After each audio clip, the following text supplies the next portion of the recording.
बातमी सोलापुरातून आहे। सोलापूरमध्ये पूरग्रस्त आणि अतिवृष्टीग्रस्त शेतकऱ्यांच्या खात्यात मदतीचे पैसे अद्यापही जमा झाले नाहीयेत। सरकारने आश्वासनांची पूर्तता केली नसल्याची खंत यावेळी शेतकऱ्यांनी व्यक्त केली आहे।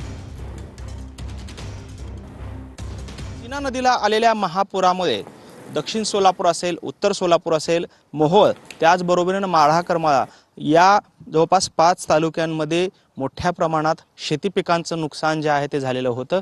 आपण पाहतोय खरं तर जवळपास 15 ते 20 दिवस या पुराला लोटलेले आहेत। तिरे गावामध्ये आहोत।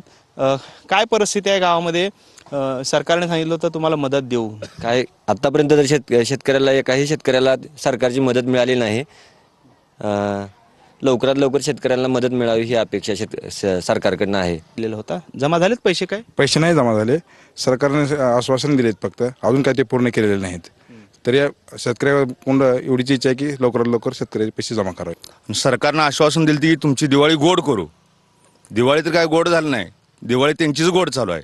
शेतकरी दिवाळी काय गोड झाली नाही, आणखीन कोणाच्या खात्यात पैसे आले नाहीत, काय नाही। TV9 मराठी, तिरे, उत्तर सोलापूर।